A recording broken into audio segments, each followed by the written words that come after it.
nesses dias de desespero, incerteza e medo há, em uma salvação eu creio, em ti,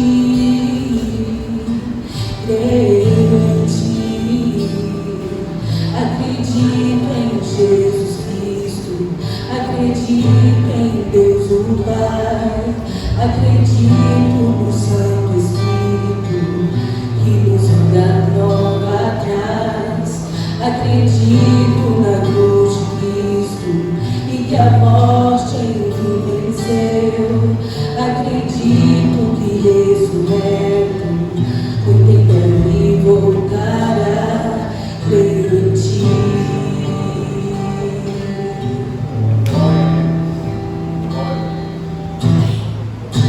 Que a nossa fé não seja um apenas notas em canções, e mesmo em tentações e fracos, creio em ti, creio em ti. Acredito em Jesus Cristo, acredito em Deus o Pai, acredito no Santo Espírito que nos enganou atrás, acredito na cruz de Cristo e que a morte em mim venceu, acredito que ressurreto muito em breve voltará, o perdido encontra perdão, pois agora aqui como venceu e que a igreja viva este amor creio em ti, e as cadeias não prevalecerão, pois o véu rasgou e virou no chão, seu amor não voltará em vão, creio em ti,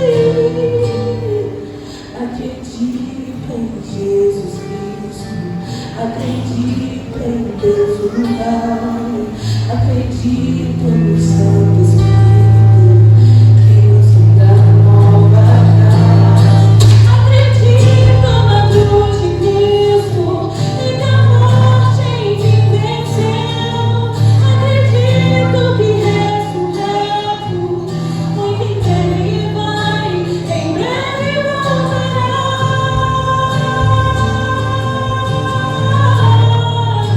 em breve voltará.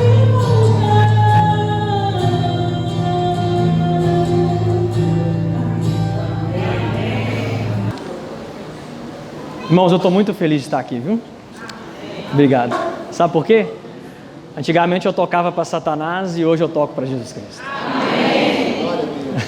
Amém, né? Deus seja louvado, né? E por isso eu estou muito feliz e mais uma vez eu agradeço ao grupo de Vigília Melhor e Já pelo convite que nos fez de estar aqui. E meu nome é Warley Alves, eu sou do distrito do Barreiro e eu gostaria de pedir os rapazes ali da sonoplastia, porque o nosso tempo é corrido, né? Para eles colocarem um anúncio aqui que eu quero passar para vocês. Como é que é o nome do rapaz lá? Você sabe aí? Carlos? Ô Carlos, se você puder colocar para nós aí o slide, não é porque ele está resolvendo um problema lá? É assim mesmo, né? Ele vai colocar aqui, irmãos, eu gostaria de... Nosso sermão vai ser apresentado em slides, tá? Quem me conhece aí sabe, porque o nosso tempo, né, muito corrido, a gente tem que trabalhar ali rápido. Eu vou mostrar também uns textos da Ellen White, nos nossos sermões, eu sempre gosto de trabalhar. Isso, nós temos um canal no YouTube que chama Batalha do Armagedon Oficial. Se alguém interessar em nos ajudar, né, a expandir o nosso ministério, vai lá no campo de busca do YouTube e digite assim, a Batalha do Armagedon Oficial, do jeitinho que está ali, tá ok? E aí você vai encontrar lá o nosso trabalho. Nos ajude a crescer, mas não nos ajude financeiramente. Nós não estamos precisando de dinheiro, é claro, mas nós queremos expandir o nosso ministério e ajudar outros jovens a estar aí mais entusiasmados com a palavra de Deus. Meus queridos, vamos orar então rapidamente, para a gente poder iniciar aqui o nosso tema. Convido você a fechar os seus olhos e vamos orar ao nosso Deus, tá bom? Oremos. Pai Santo que estás no céu, Louvado seja o nome do Senhor. muitas maravilhas o Senhor tem feito no meio de nós. O fato de estarmos aqui hoje, nessa confusão que existe no nosso mundo, já é um milagre, Senhor Deus. Isso significa que o Espírito Santo está atuando. Jesus Cristo disse que Ele guiaria em toda a verdade.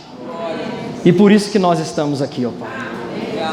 Porque o Espírito Santo um dia nos guiou a toda a verdade. E Ele continua nos guiando. Que o Senhor possa falar grandemente aos nossos corações através dessa mensagem. Tudo isso nós te pedimos e agradecemos. Em nome de Jesus, amém. Amém.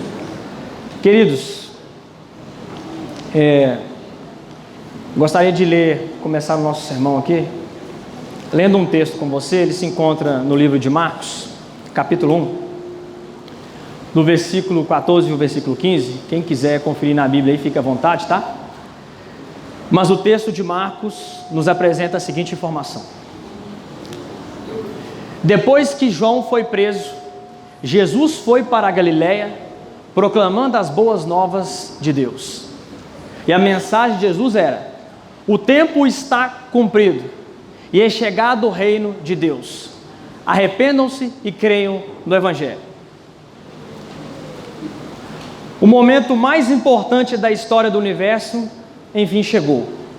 Houve um momento que, lá na eternidade, Deus Pai, Deus Filho e Deus Espírito Santo elaboraram o plano da salvação. E esse plano da salvação se resumia em que a Trindade, um dos seres da Trindade, deveria vir ao mundo, se encarnar e pagar pelo pecado do homem. O momento mais importante, meus irmãos, de toda a história. O Filho de Deus, Jesus Cristo, o Deus Todo-Poderoso, veio aqui a essa terra. E Jesus começou a pregar a mensagem: o tempo está cumprido. Os estudiosos acreditam que, não há um consenso, é claro, sobre isso aqui, mas a grande maioria acredita que de Adão e Eva até o aparecimento de Jesus se passaram 4.000 anos. Então foram 4.000 anos que se passaram desde que a promessa foi feita a Adão. Vocês se lembram? Adão e Eva, de que um dia o filho do descendente da mulher pisaria a cabeça da serpente e a serpente um dia feriria o calcanhar do filho, né, do descendente da mulher. Então, após se passar 4.000 anos, então o tempo havia chegado. Por isso que Jesus disse: o tempo está cumprido. Tem um pregador, um pensador, na verdade, que ele disse uma coisa interessante. Eu não concordo muito com tudo que ele prega, claro, mas ele afirmou certa vez uma coisa interessante: que o maior acontecimento da história do universo não foi o homem subir e pisar na lua, mas foi Deus descer e pisar na terra. Que frase, né, meus queridos?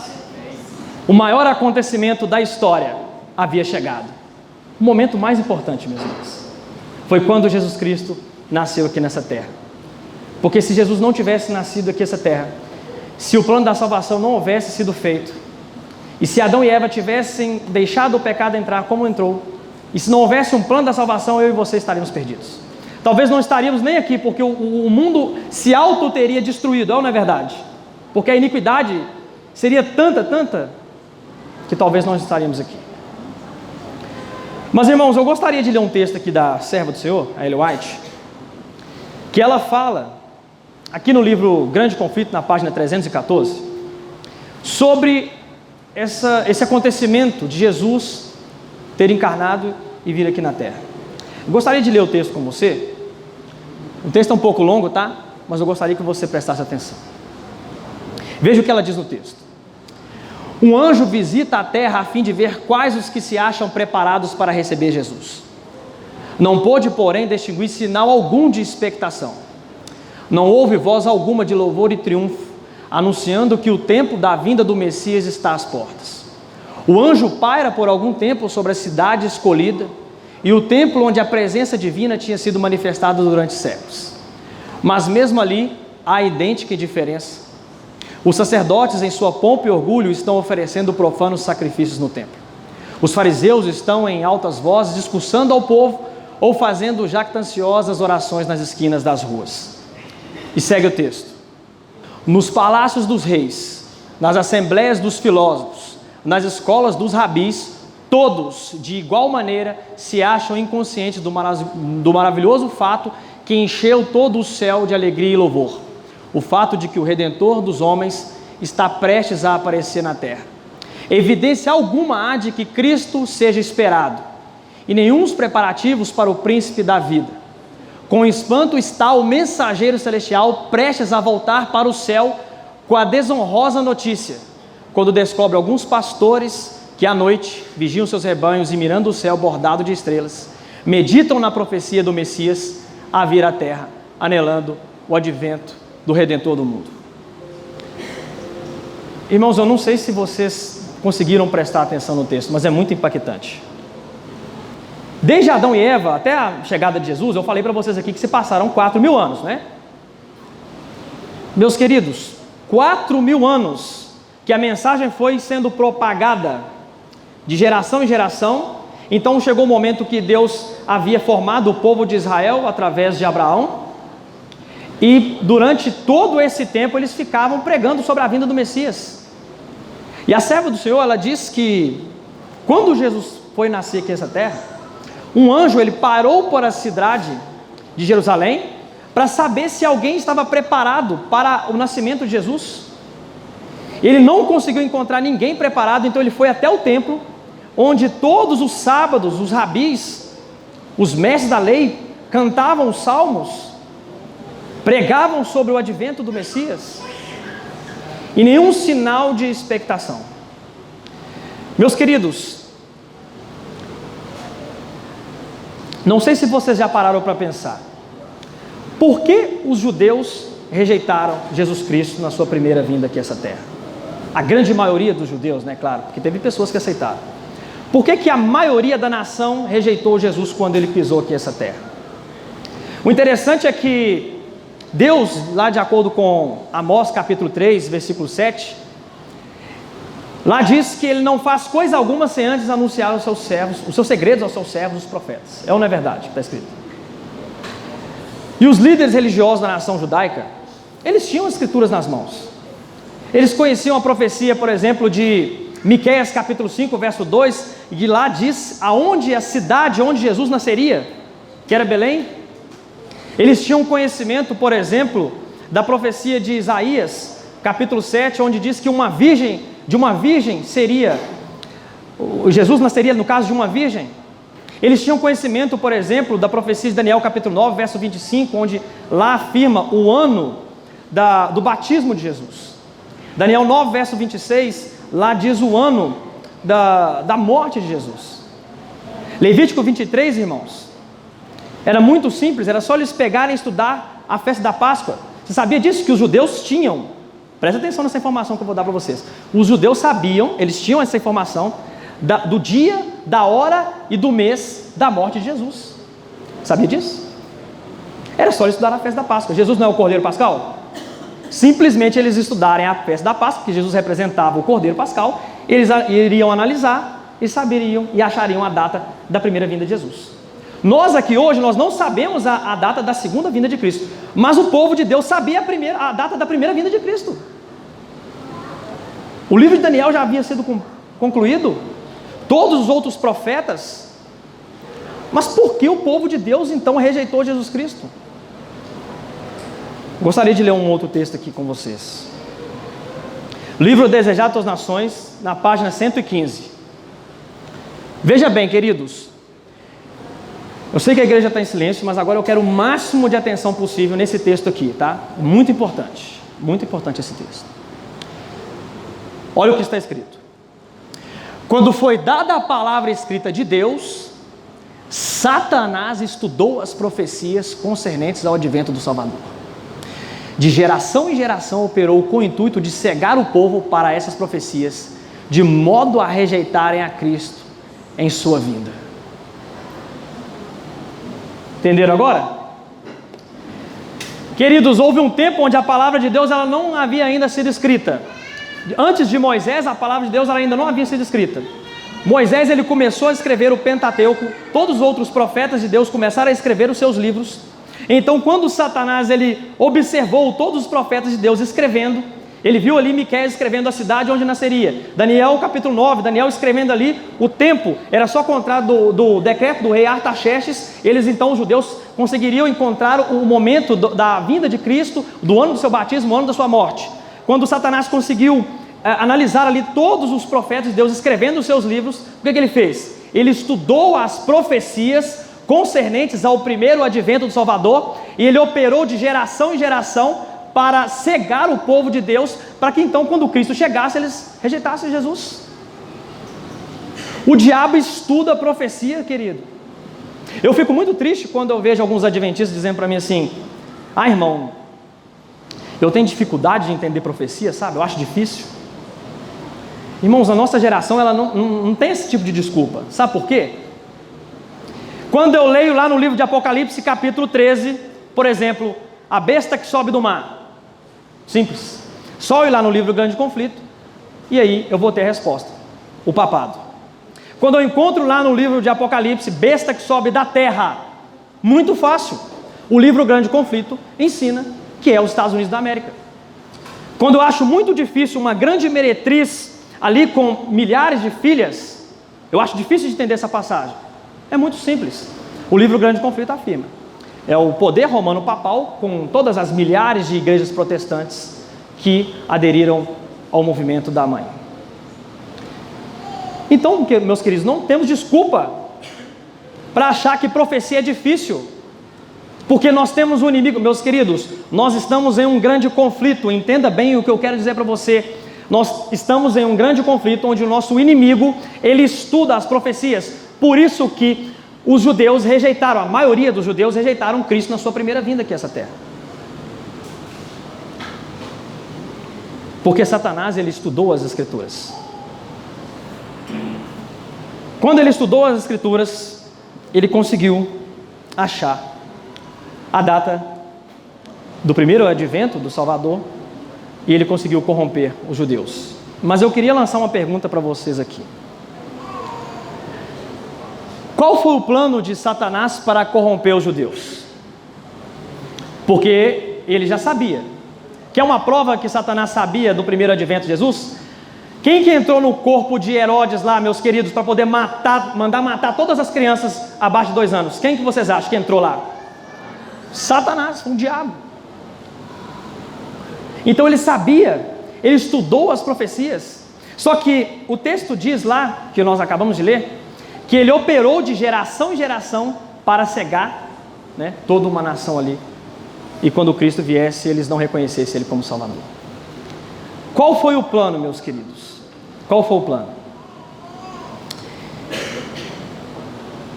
Eu gostaria de ler mais um texto da Ellen White. E aqui no livro Desejados das Nações, na página 299, aqui você vai encontrar a resposta do plano do diabo para corromper os judeus. Veja bem, vamos prestar bastante atenção no texto. Ao sentar-se o povo na verdejante encosta, aguardando as palavras do Divino Mestre. Meus queridos, esse aqui é o momento, a Ellen White está refletindo aqui, sobre o momento do Sermão do Monte. Aquele sermão que está relatado ali em Mateus capítulo 5 até o capítulo 7. Havia uma expectativa muito grande. As pessoas estavam esperando o Messias. Então, quando Jesus sentou naquele monte, e milhares ali sentados ao redor dele, e veja bem o que aconteceu, como que estava o estado do espírito do povo. Aguardando as palavras do Divino Mestre, tinham o coração cheio de pensamentos quanto à glória futura. Havia escribas e fariseus que esperavam o dia em que lhes seria dado domínio sobre os odiados romanos e possuísse as riquezas do grande império do mundo. Os pobres camponeses e pescadores esperavam ouvir a certeza de que suas míseras choças, o escasso alimento, a vida de árduo labutar e o temor da necessidade deviam ser trocados por mansões onde reinasse abundância e dias de sossego. Em lugar da ordinária vestimenta que os abrigava de dia, e do cobertor que os agasalhava à noite, esperavam que Cristo lhes daria os ricos e custosos trajes de seus conquistadores.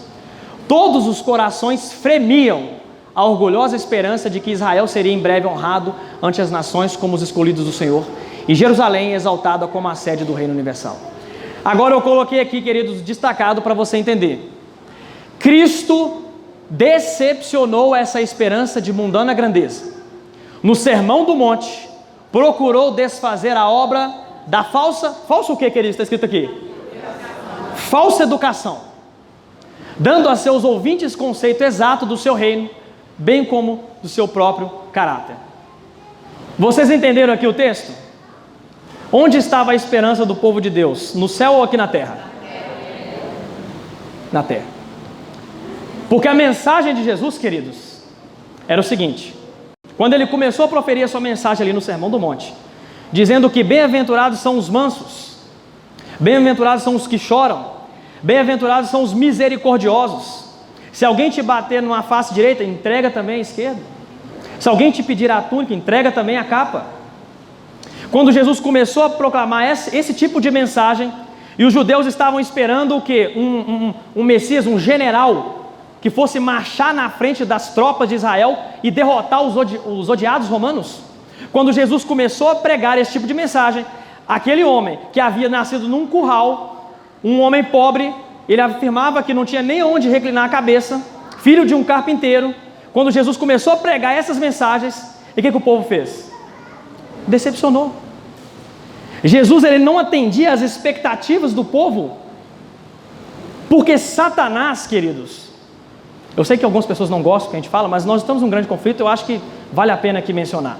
Porque o inimigo de Deus, ele trabalhou, veja bem, ele trabalhou de certa maneira em que os judeus, aqueles que eram ensinados pelos profetas de Deus, eles entrassem numa chamada falsa educação. Falsa educação. Porque Cristo veio aqui expressar os conceitos exatos ali do seu reino. E aí ele não foi compreendido. Agora, vamos analisar algo aqui. Nós estamos falando do primeiro século, né? Quantos aqui sabem daquele período que os teólogos chamam de período intertestamentário? Todo mundo aqui já ouviu falar, né? Período intertestamentário.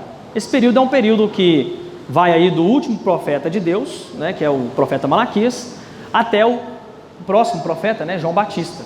Então acredita-se que se passaram 400 anos nesse período aí, né? Então é chamado de período intertestamentário. Meus queridos, qual o império que dominou a maior parte desse período intertestamentário? Quem lembra?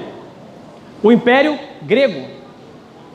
O Império Grego dominou a maior parte desse império, porque vocês lembram, a profecia de Daniel apontava que primeiro viria a Babilônia, depois a Medo-Pérsia, depois a Grécia, depois viria Roma. Então o Império Grego foi um império que dominou a maior parte desse período chamado intertestamentário. Eu acredito que todos aqui já ouviram falar, é claro, já mencionaram, já ouviram falar pelo menos uma vez na vida sobre um homem chamado Alexandre o Grande, o maior general do Império Grego de todos os tempos. Irmãos, aquele homem ele era um homem extremamente estrategista, inteligente, calculista. Ele implantou estratégias que até então ninguém havia implantado. Sabe com quem que Alexandre o Grande estudou? Nada mais, nada menos que um homem chamado Aristóteles. Aristóteles é um dos maiores filósofos de todos os tempos. Um professor meu na faculdade disse que a trindade da filosofia, a santíssima trindade da filosofia é constituída por Sócrates, Platão e Aristóteles. Eles chamam até de trindade, sabia? Oi? Pois é. Então, a trindade da filosofia. Alexandre o Grande, ele começou a estudar. Esse homem ele era um homem extremamente estrategista. E ele teve uma ideia, meus queridos. E agora vocês vão entender aonde entra aí a estratégia do inimigo. Alexandre o Grande ele teve uma ideia de perpetuar o Império Grego.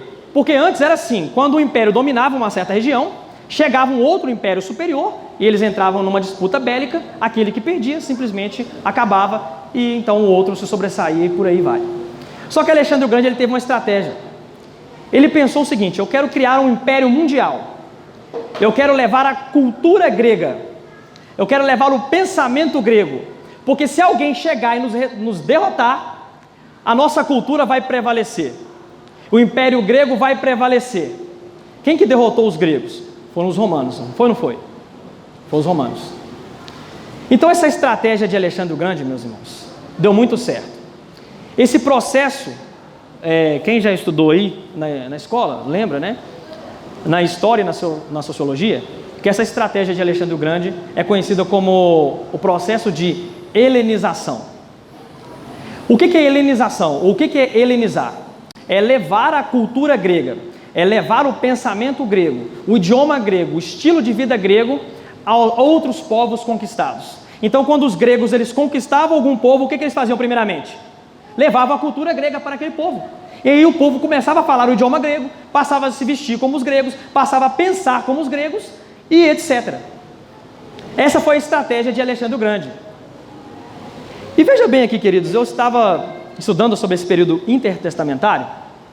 Aqui no Comentário Bíblico Adventista, no volume 5, né, lá na página 14 e na página 15, esse Comentário Bíblico Adventista aqui, irmãos, tem lá na CPB, tá? Eu não sou o comportor, mas estou indicando para vocês aqui, porque quem quiser adquirir esse material, muito bom. Volume 5, é o melhor volume que tem, tá? O 1 e o 5, já estou recomendando para vocês aqui. O que os teólogos da Igreja Adventista, eles chegaram à conclusão de acordo com a história?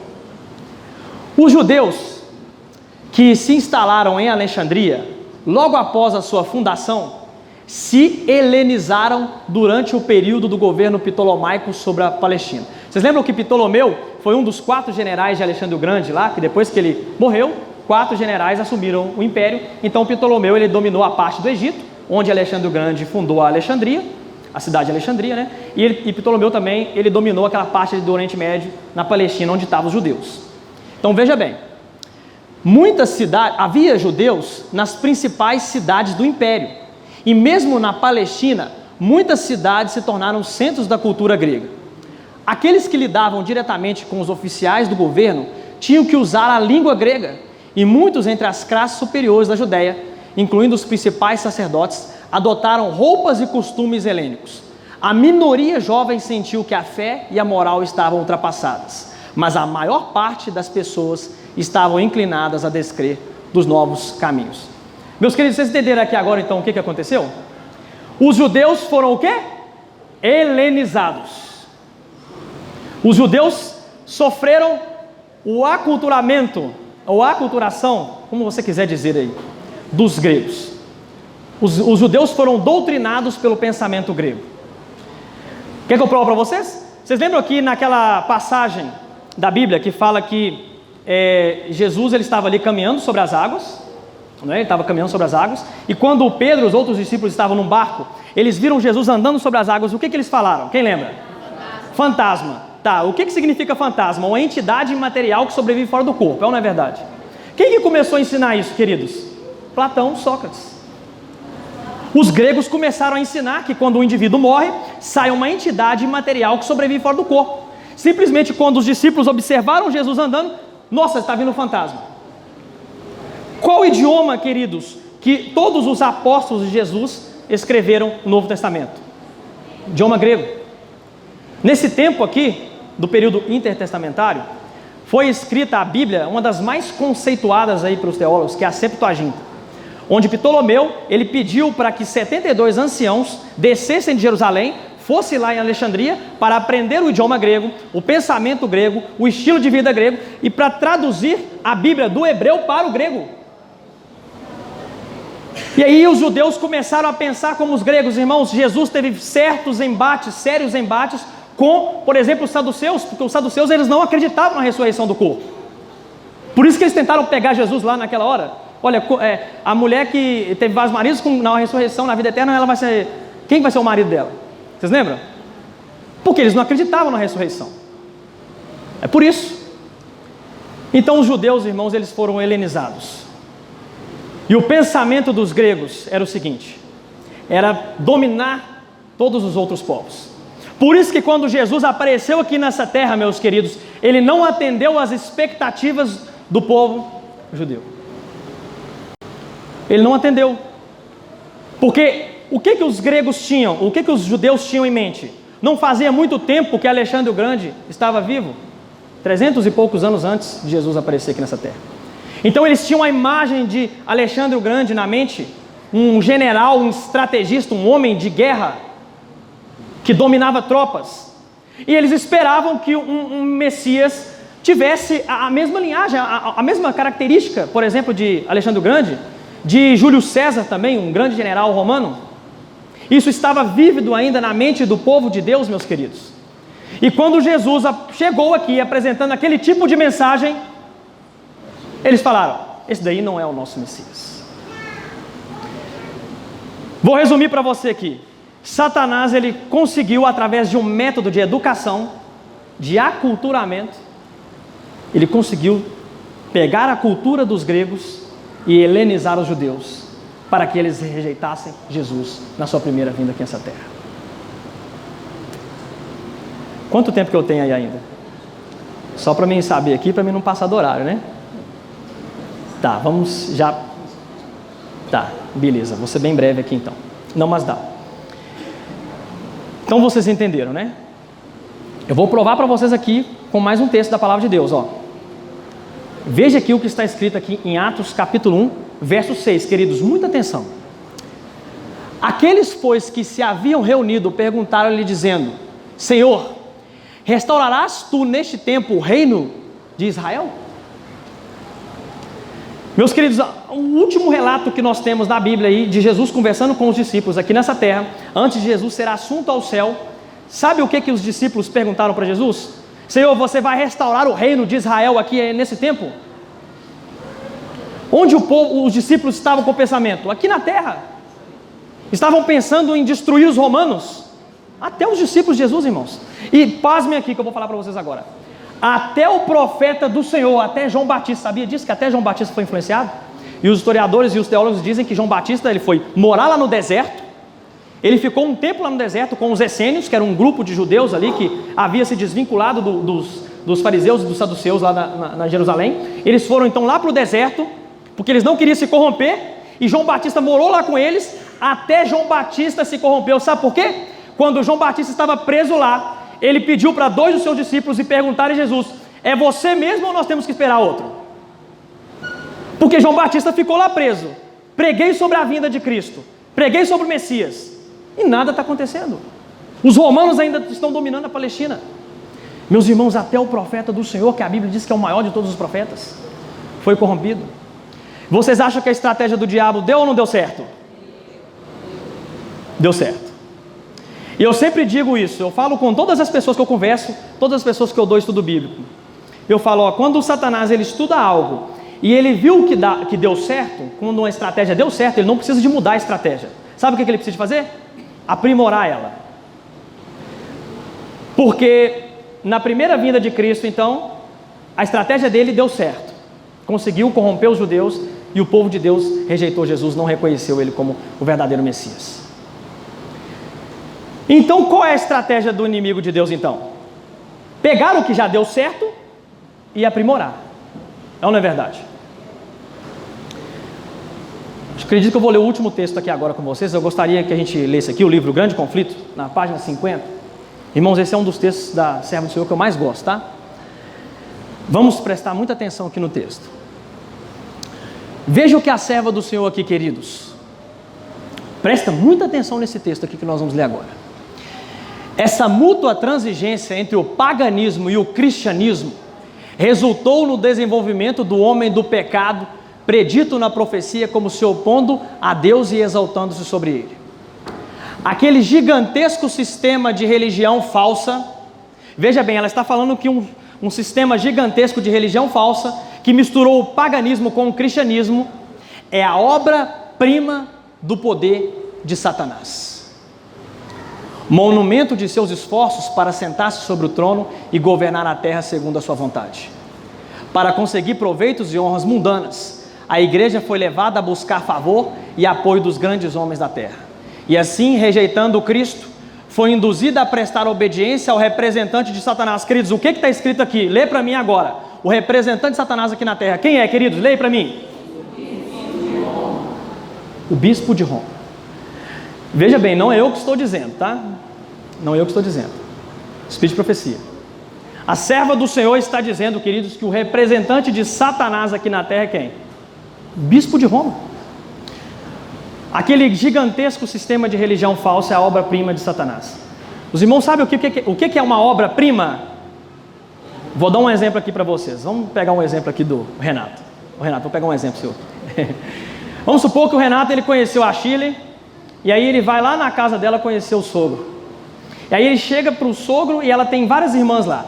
E aí o Renato chega para o pai dela e fala assim: olha, sogrão, você tem muitas filhas belas aqui, mas a Shirley é a sua obra-prima. O que o Renato está querendo dizer, queridos? É a melhor de todas. Essa é a mais bonita. Não sei, tá? Se as suas irmãs estiverem acompanhando a palestra aqui, elas estão aqui? Nossa, eu vou arrumar problema aqui no final, tá? Eu vou terminar esse sermão rápido, viu, Reginaldo? Mais 5 minutos aí, você coloca aí para mim, então eu vou ter problema. Mas então vocês entenderam. A obra principal do poder do diabo aqui na terra, queridos, é o sistema católico apostólico romano. Irmãos, eu tenho uma coisa comigo, veja bem. Eu não mudo minha mensagem de acordo com as pessoas. Por exemplo, aqui nós estamos em uma vigília, eu sei que tem visitantes aqui, mas eu creio que Deus que me escolheu para estar aqui hoje, eu creio que o Espírito Santo trouxe você para ouvir aqui a mensagem. Então essa pode ser a última oportunidade que vocês visitantes têm de ouvir a verdade da palavra de Deus. E aí eu vou mudar a mensagem? Eu não posso fazer isso. Nós estamos em um grande conflito, meus queridos. Então esse sistema falso de religião aí é a maior obra do diabo aqui na terra. Se os judeus no primeiro século, presta muita atenção no que eu vou dizer aqui agora.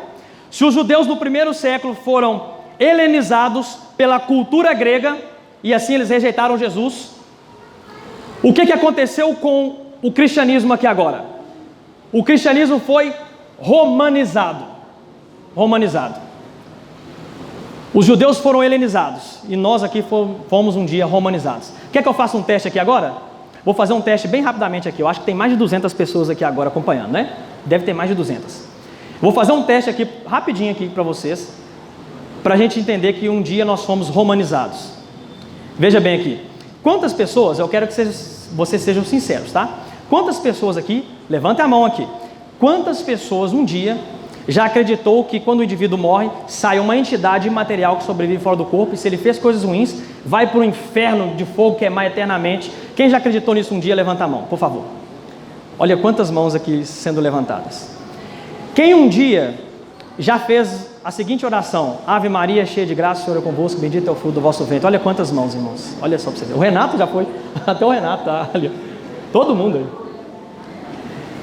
Quem aqui um dia, irmãos, acreditou que sábado é coisa de Antigo Testamento e que o dia de descanso é o domingo? Levanta a mão, por favor. Olha o tanto de mãos. Sabe o que é fruto disso aí? Falsa educação. Romanizados. Vocês foram romanizados. Eu também fui um dia. Muito boa a sua colocação aqui. Irmãos, quem é professor e sabe o que eu vou dizer aqui agora. O nosso tempo é corrido, eu vou só finalizar aqui, tá? Quem é professor aí sabe o que eu vou dizer aqui agora.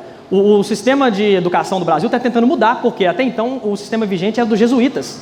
É um sistema de transmissão de ideias. As pessoas não podiam raciocinar, não podiam ser críticas em relação ao assunto. Então a educação no Brasil está tentando mudar agora, porque os jesuítas eles infiltraram na educação brasileira, na educação europeia, e as pessoas foram romanizadas. Simplesmente romanizadas.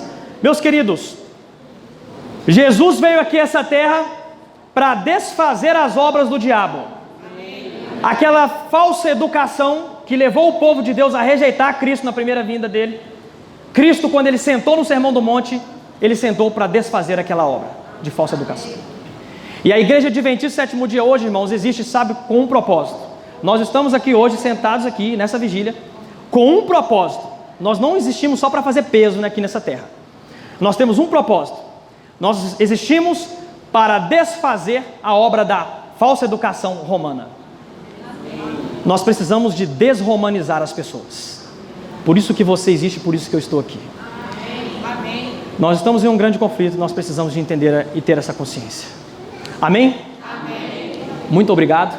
Que Deus abençoe vocês e que nós possamos entender, né, a gravidade do problema e entender o nosso senso de chamado, que nós precisamos de ajudar as pessoas a desfazer essa obra da falsa educação. Amém. Amém. Muito obrigado. Pode cantar agora? Tá. Ah, tá. Vou deixar aqui então.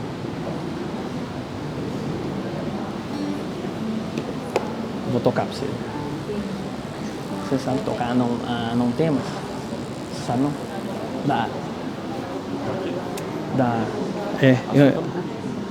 Tá no púlpito? Ah, tá, peguei ela aqui. Não peguei, obrigado. É a da Ana Beatriz. Me ajuda aí, se você souber.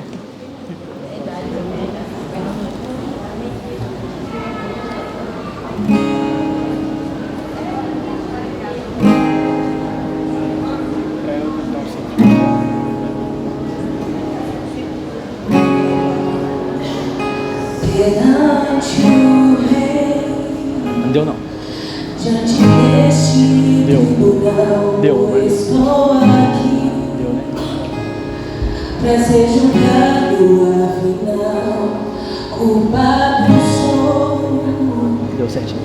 e já não posso apelar e nem fugir.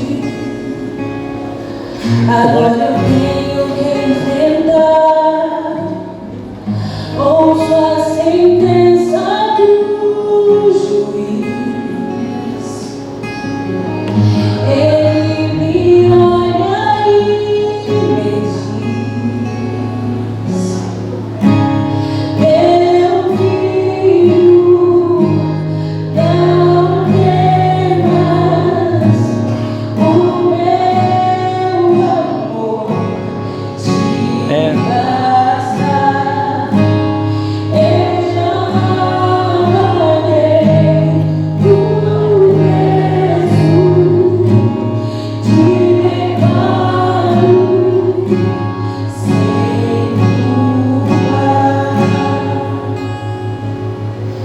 Não posso ver, é impossível compreender o amor assim, que condenado foi por mim, e salvo eu fui quando ele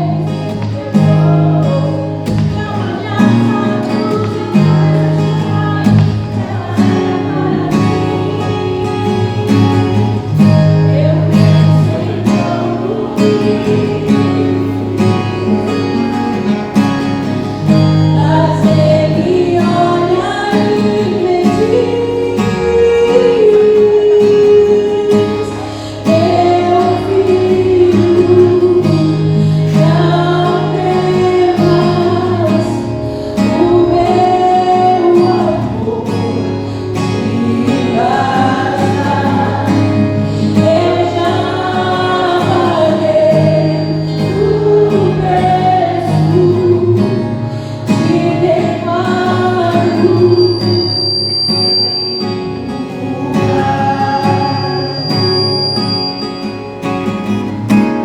caio de joelhos e oro. Eu quero agradecer, mas como mudou a minha vida de ouvir dizer: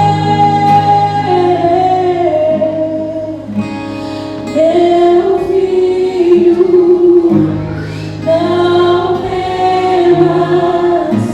Tá pegando não? Tá não?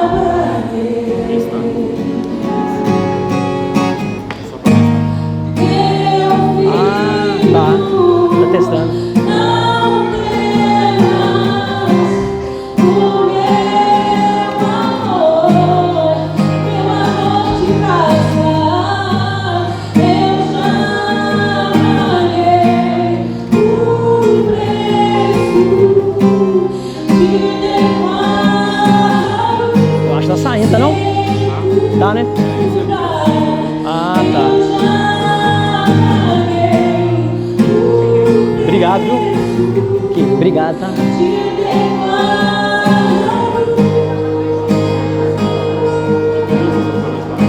Sem culpa. Amém. Obrigado, tá? Te agradeço.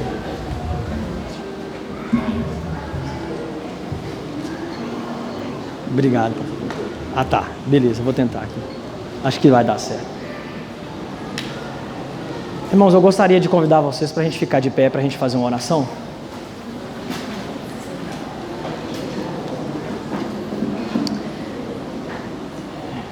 Vocês entenderam, né? O conflito que nós estamos vivendo. E cada um de nós tem essa missão aqui nessa terra, de desfazer essa obra do inimigo de Deus. Vamos orar por isso? Vamos orar então. Bondoso Pai que está nos céus, muito obrigado, Espírito Santo, porque o Senhor um dia mostrou a verdade para cada um de nós. A falsa educação romana, a falsa educação grega foram as estratégias que o inimigo do Senhor usou aqui nessa terra.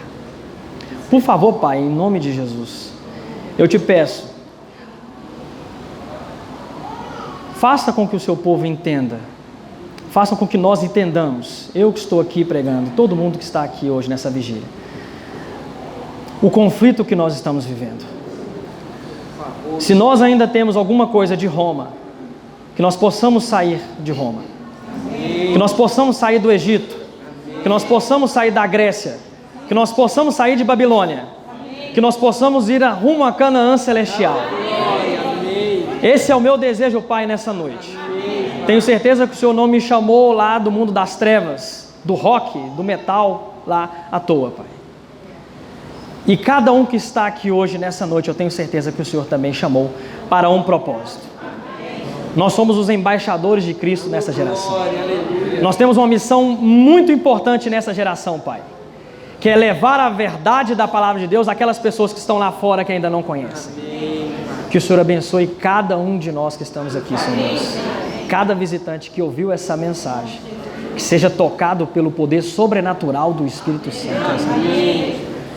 Que o Senhor possa continuar abençoando a vigília Melhore Já. Por favor, Jesus.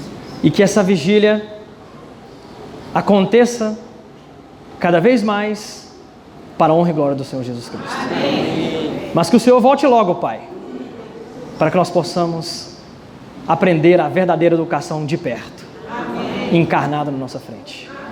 Tudo isso nós te pedimos ao Pai e agradecemos. Em nome de Jesus. Amém. Amém. Glória a Deus. Muito obrigado, tá? Passei do horário, desculpa. Por isso que eu te perguntei para... Deus seja louvado. Do nosso lar. O nosso lar não é aqui. Você que está nos ouvindo, não se iluda com essa vida aqui. Não se iluda com o que nós estamos vivendo, porque isso passa muito rápido. A nossa vida é como um sopro. Hoje a gente está, mas amanhã pode não estar. O nosso lar, a nossa pátria é outra, é uma pátria superior. É a mesma pátria que os pioneiros, nossos pioneiros, visavam. A ótica deles era no céu, não era aqui. Então, como foi pregado hoje, aceite a chaveiro, faça mudança de vida. Se você ainda não tomou a decisão, tome uma decisão. O coral, esse pequeno coral que está aqui, vai cantar uma música que expressa bem a nossa fé.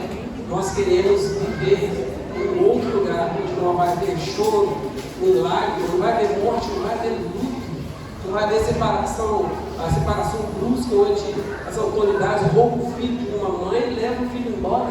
Isso não vai existir mais. Não vai existir crianças nascendo com dificuldade, né? Não vai existir nada disso. Só vai existir harmonia, paz, coral bonita, só gente bonita. Eita glória! Isso é bom de raposa. Antes da gente cantar, nós queremos fazer um pedido de oração. Na Semana Santa, lá em Raposa, nós não vamos fazer na igreja, nós vamos fazer em praça pública.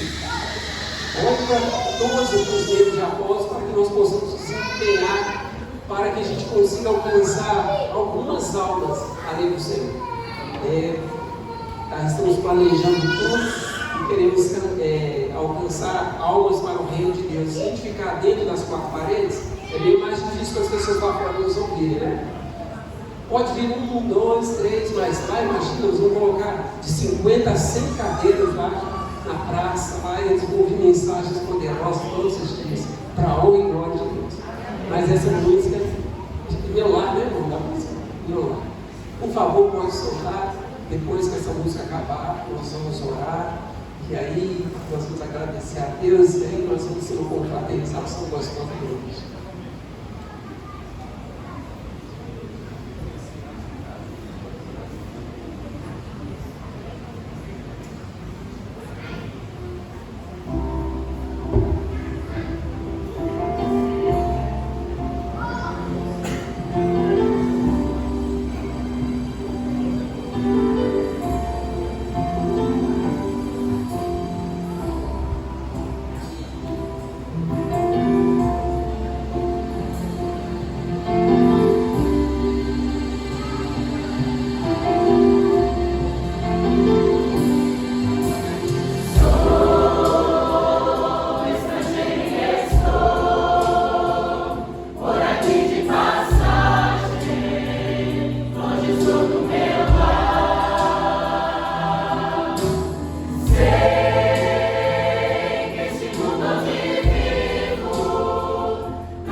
Poderoso Deus, Pai amado que habita no céu.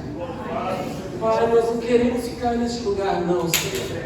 Pai, nós estamos cansados de ver tanta tragédia aqui, Pai. Nós queremos te pedir em nome de Jesus, o seu Espírito Santo sobre as nossas vidas, para que a nossa fé, Senhor, se fortaleça a cada dia, para que nós sejamos cristãos inabaláveis, ó Deus, para que nada, Senhor, nada roube a nossa coroa, Pai. Oh, meu Deus, muito obrigado por essa vigília aqui hoje. Muito obrigado por ter falado aos nossos corações, Pai. O Senhor, mas está acabando. Que essa vigília seja suficiente para nos manter fortalecidos aí por muitos dias, Senhor. Oh, meu Pai, obrigado, Deus. Obrigado por tudo que aconteceu aqui hoje. Leva-nos em paz para os nossos lares. Cuida de cada irmão que aqui está, Senhor. É o que nós te louvamos, te pedimos e te agradecemos. Em nome de Jesus. Amém. No terceiro toque, nós vamos dizer: muito obrigado, Senhor, e eu te amo, Jesus. E aí sim você pode dar um abraço no seu irmão. Tá bom? Vamos lá? 1, 2 e... Muito obrigado, Senhor. Eu te amo, Jesus. Amém. Agora, abraça o seu amigo e diga que eu amo. Obrigado por ter vindo.